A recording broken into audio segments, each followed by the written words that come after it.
morning. Welcome to Impact on a beautiful Tuesday morning.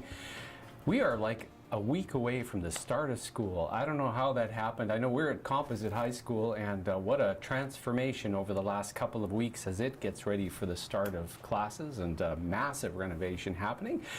It is my honor and privilege to welcome Jason King to the show. Jason is the Executive Director of Some Other Solutions. He's also the featured person on our 100 Faces of United Way campaign today. That was not planned. That was totally random. Yeah. Welcome. Well, thanks for having me. So great that you're here. And Jason moved into his current role at Some Other Solutions back in May. So he's 4 months into the learning process of what Some Other Solutions is all about. And let's back up before we get to the Where is home? Where do you come from originally? That's a loaded question. Home, you know, I guess home right now, it's where my parents are living and my sister, which is in Newfoundland. And so yeah, that's where You were raised there? Raised there, raised in Lloydminster as well, and from Lloydminster went back to Newfoundland. So partially That's Alberta, not a sentence you would hear often. I went to Lloydminster and back to Newfoundland. That's a different one. So your parents moved to Lloydminster for some reason. Yes. And a job or something, and then eventually went back. Yeah, that's right. Where did you go to high school? I went to high school in Newfoundland. Okay. So that's where I say home is. You don't have too much of an accent, just a wee little one. So maybe it's that Lloydminster influence. And tell me about what do your parents do when you were growing up? My father worked with Canadian Tire, and we moved around Newfoundland and many different locations with his working with Canadian Tire. My mom was a stay-at-home mom and had her full time, so I was lucky to grow up in a home where my mom was around with me all the time. Wow, what a blessing that would have been. Yeah.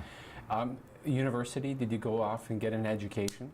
I did. Actually went to seminary school and have a Bachelor of Theology, and I was a pastor for 12 years. With the Salvation Army? With the Salvation Army, that's right. Talk about that. Was that, so you went to seminary school and went right into the Salvation Army? Because you're a relatively young fellow, that probably is the case. Yeah, very young. You know, I hit the ground running, I guess. Turned 20 years old in July, married August of that same year. Just celebrated my 19th anniversary. Oh, congratulations. Yeah. Wow. 17-year-old daughter at home and, you know, on the brink of school. So here we are. You just made Brianna fall off her chair. That just is hard to compute. Wow. So when you started at the Salvation Army, I don't know if they call, where were you first posted? Yeah, lots of loaded questions here this morning because there's a big story behind all that. Before, my wife and I, when we were married, we took up a position as a youth pastor before we even went to seminary school. Okay. And as a youth pastor, from there we were asked if we would take over one of the churches in a small rural community in Newfoundland. So we left the position as youth pastor and went as senior pastors into a really small church. Here we are living on an island of Newfoundland, and we had to take a ferry to the island for this, where this church is where we were pastoring. We were there for a year, and then from there we went into seminary school together. Married, seminary school with a 6-month-old baby. Yeah. Wow. We chose to take the easy route. In all the years that you spent with the Salvation Army, I'm certain you learned a lot of things about life and people. And but if you reflect on those years, was there a lesson that rises to the top? The thing that you took the most with you as you went on to other things? Yeah. So many rich lessons come out of my time with the Salvation Army and working with people. That's every day you wake up, it's working with people, for people. One of my biggest lessons I've learned, I guess, is leadership is a privilege.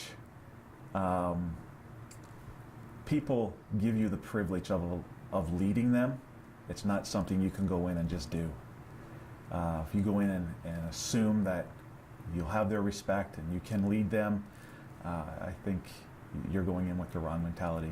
You have to go in and wait till they give you that respect and permission to lead them. The Salvation Army in Fort McMurray does so many amazing things. It deals with a lot of people that need profound help. The bulk of the time that you spent with the Salvation Army, were you in that kind of situation, or was it more of a spiritual leadership role that you had? Yeah, every congregation, every community we were stationed in, we had a church. We were the pastors.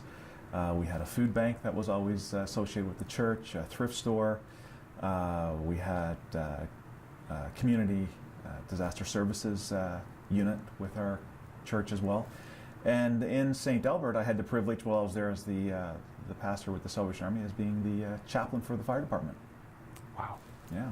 So you've had a lot of experience in dealing with people that need help or are in crisis. Yeah.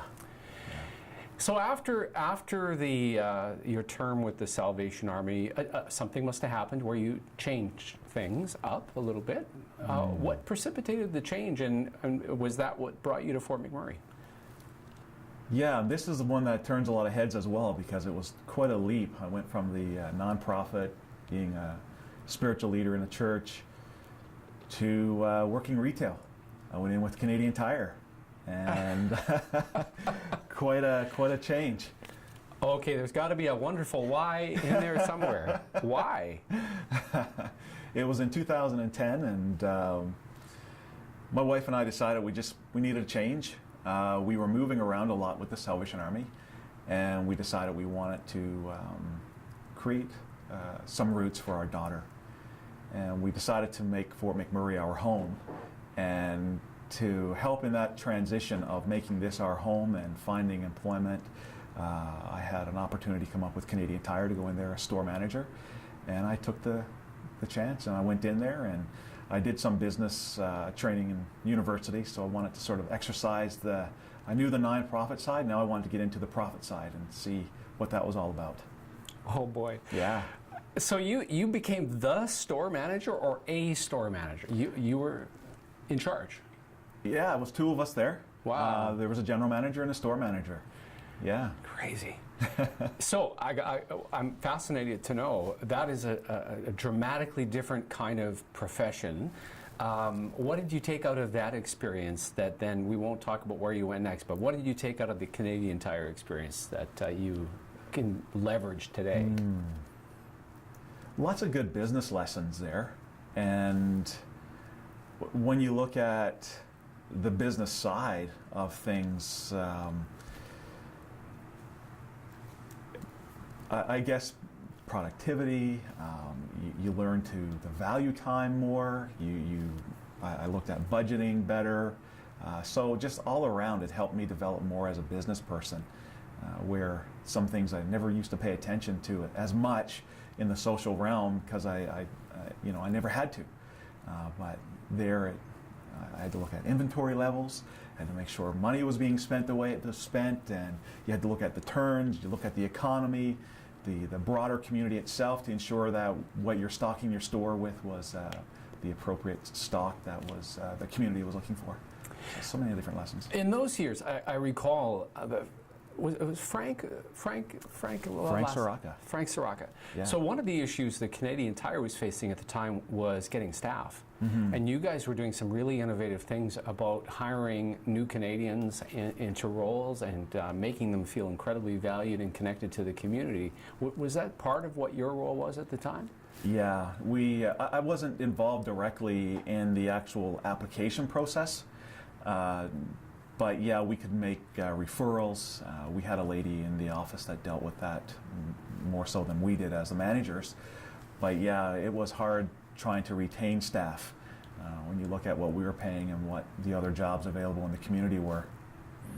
Well, yeah, and I know that what you did was working, and I can't imagine the amount of just practical learnings that you must have got from the period at Canadian Tire.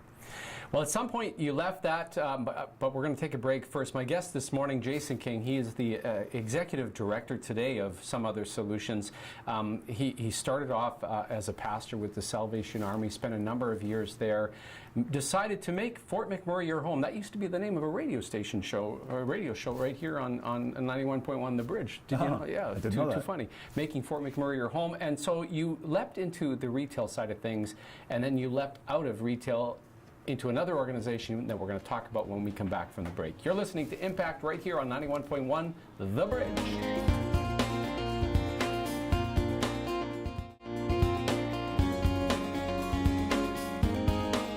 And welcome back to the show. Russell Thomas in the studio for Impact with Jason King, Executive Director of Some Other Solutions. Jason, I've been away for the last week or so, but watching some of the coverage of what's happening down in Houston with the flooding, and I can't help but think that they're kind of going through similar things, just in a different way to what we went through as a community.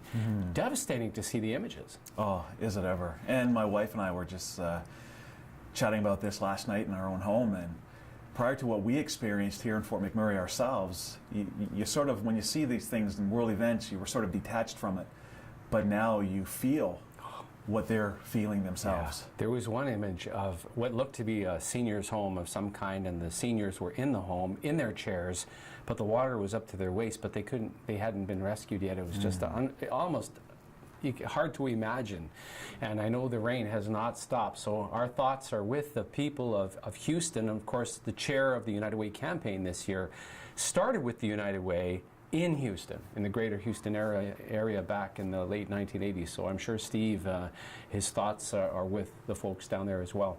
So Jason, thank you so much for coming in. You're the featured person on our 100 Faces of United Way campaign. It's been fun to watch as they get posted automatically every day at 7 in the morning, and a new face every day. So you're the bright and shiny face of the day. And thank you so much for doing that and being with us on it. And when we last left the show, you were working at Canadian Tire, but an opportunity came up kind of in the public sector with Wood Buffalo Housing, which is a tremendously large and successful organization here in Fort McMurray. And what was that like, transitioning out of retail and into Wood Buffalo Housing? Transitioning into Wood Buffalo Housing, I felt like I was stepping back into who I am. Ah, nice. Growing up in the church and in an organization that's all about service, and going to university, seminary, and learning leadership, but learning leadership from servant leadership side of things. So going back and stepping back into the social profit sector and serving the community, serving the people. So I felt like I was reestablishing myself, and I found who I was again and stepped into what I'm meant to be. What was your role at Wood Buffalo Housing? Many roles. I went through a lot of different transitions there in the 3 years that I was with them. Hired on as property manager, then I went manager of property services, then acting director of property services, and acting CEO. Wow. Yeah, so many different roles. I know that after the fire, representing Wood Buffalo Housing, you sat on one of the many committees that had been formed. Was it the Social Recovery Task Force? Yeah. Talk to me about that work and what it meant to you to be around that table at that very interesting time in our community. As everyone in the community that wake up every day to give themselves to the community and to the betterment of this community, it was a privilege to sit at that table, because it was all about the people, bringing them home and helping them reestablish life in Fort McMurray. And to be invited into that table and have a seat there, I felt it a privilege. It was a joy to show up there and to serve the community in that capacity. I think that a lot of us probably think that the disaster's behind us. And I had a situation come up, and I won't mention any names, but a mother contacted me. She was in a situation, reading between the lines, where she lost her home in the fire, possibly a single mother of 2 children, and their house was going to get rebuilt but wouldn't be open or available until December or January. So in order to get her kids in school, moved back to the community, this week. And she was just, her stress level was to the moon because she had no help to move into her rental unit. And thankfully it gave her some direction. She was able to get some help. But the reality is that the disaster is not over for some people. Not at all. Yeah. Yeah, it's when you look at even just statistics in our own office at some other solutions and with the crisis line, last year from January till this date, we had about 240 calls. This year, January to this exact same date, we have over 500 calls. Wow. The nature of the calls. What in a general sense do you have? What has changed? Some pretty heavy topics that our volunteers are dealing with there. A lot of mental health issues. We're looking at, again, unfortunately, and we're coming up actually here now in September with suicide awareness, and we are receiving, unfortunately, again, an increase of those type of calls as well. We have to note that the calls are up more than 100%? Yeah, it's over 100% to the crisis line. Now, the crisis line, in case you're not aware, it's a 24-hour line manned by volunteers primarily, who are trained in crisis intervention. Is that what that's called? Yeah. And our population has dropped, though the calls have skyrocketed. Yeah. So you are really a barometer of what is the real situation in our community. And so that leads us right into your current role. So you went from Wood Buffalo Housing now into Some Other Solutions. And so you said moving into Wood Buffalo Housing was like coming into yourself. What has it been like coming into Some Other Solutions? Yeah, and again, it was what really draws me to Some Other Solutions.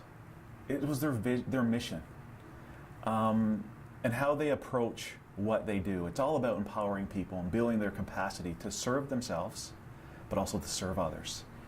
And to wake up every day and to go into work where you're part of an organization that it's investing in people, helping people be the best they can be, and be strong every day to face life's challenges, to increase their capacity to face those challenges, but then not only take what they have learned for themselves, but to give it to others. So to wake up every day to do this, it's a privilege. And I once said to someone that I find it a joy to wake up every day and to be able to live my passion through my profession. Because to me, people matter. And to wake up to serve people, to serve the community, that's my sole desire. Perfectly said. My guest this morning is Jason King. He is our featured person in the 100 Faces of United Way campaign today. That was purely an accident. And he's our guest on Impact. He is the Executive Director of Some Other Solutions. We're going to take a break and come back with more of Impact. It is a team effort of United Way, Fuse Social, Shaw TV, Fort McMurray, who always make us look so darn handsome, and the good folks right here at 91.1 The Bridge.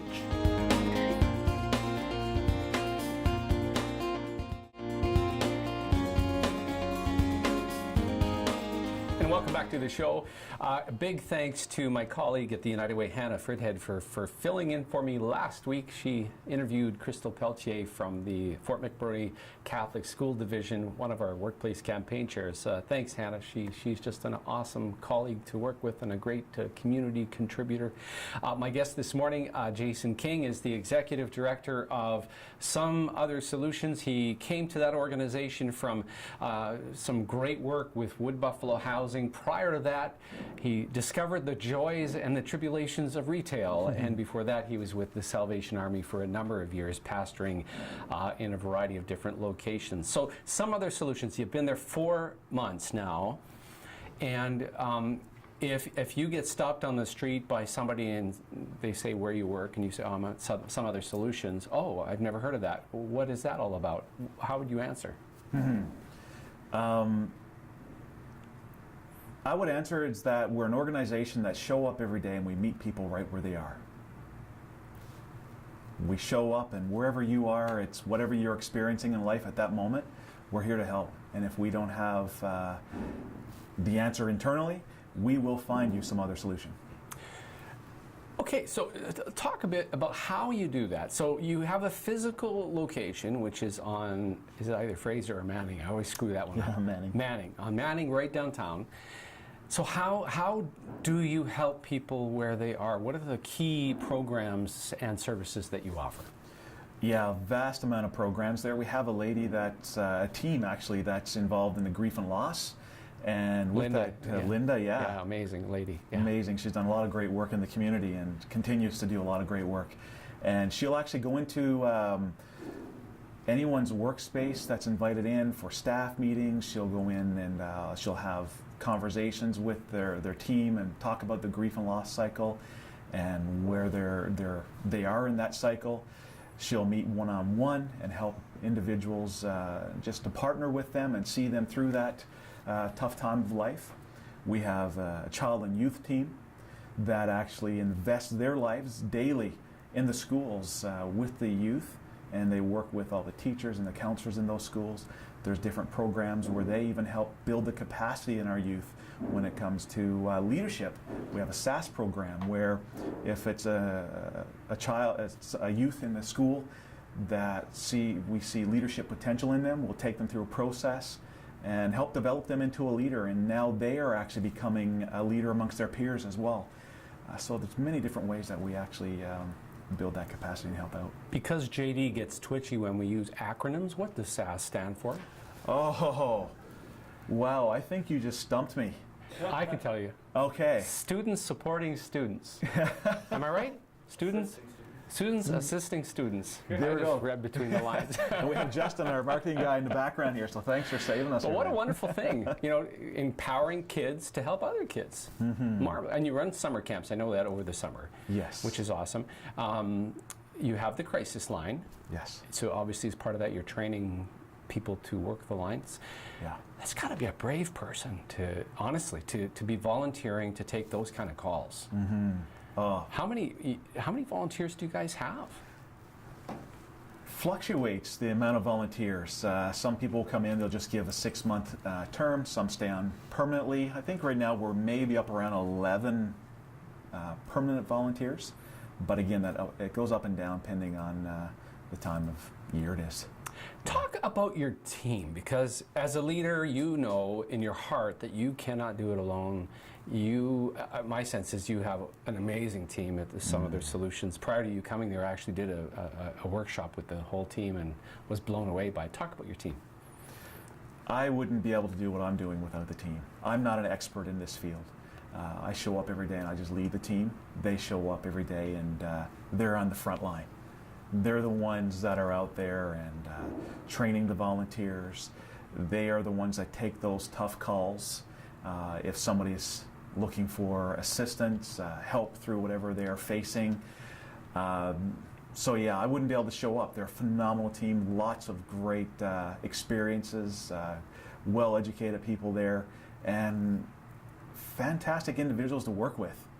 So excited when I go in and I meet them in the morning times. They're so full of life, great spirit, enjoy what they're doing, and they also have a passion for this community. I get the sense through everything that you say that somebody along the way has really influenced your journey and your leadership passion. Does a single person rise to the top in terms of who has influenced you? I have to go right back to my childhood, because I grew up in a home where my parents believed in service, giving to their church, giving to the community. And so right from my childhood, they didn't teach it, they showed it. And that's why I grew up to be a person of service today. And yeah, that's where it began. You mentioned your wife as being a pastor as well with this. What does your wife do? Currently, my wife is a business banker with CIBC. Wow. Marvelous. Yeah. That's quite a switch. It is, yeah. She enjoys helping people fulfill their dreams as well through banking. What is your wife's name, if you don't mind me asking? Gay King. And if she was listening right now, what would you say to her? Oh, she has been my backbone, my support. And I'm where I am because she stood behind me. And there's times that she sacrificed herself so that I could move forward to do what I want to do. And yeah, so every day I wake up thanking her for empowering me. As a community, we've been through a pretty difficult time, and we're kind of emerging from it ever so slowly. How do you feel about the future of Fort McMurray in the next couple of years, just as a closing thought to the show? I'm very excited to see where we're going. I think we're in good hands. We're moving forward in the right directions. And I say, this is home. And my daughter, when we were evacuated, she couldn't wait to get back to Fort McMurray. And prior to the evacuation and being used to moving a lot in the Salvation Army, she was saying, when are we moving? Are we going? And you know, she was just feeling on the inside that it might be that time again. But when we were evacuated, she said, I'm going nowhere. Fort McMurray's my home. And when I go to university, I'm coming back. And I'm coming back and investing my life in this town as well. So this is my home, and I can't wait to see where we're going. Jason King, thank you so much for coming in. And for all you do and are doing with your amazing team at Some Other Solutions. Well, thanks for having me. It's been a pleasure. Again, my guest has been Jason King, Executive Director of Some Other Solutions, and you've been listening to Impact. It is a team effort of Fuse Social, United Way, Shaw TV, Fort McMurray, who invest their time every week. They have two amazing people here who film us and then put the show together. And of course, all of our friends right here at 91.1 The Bridge.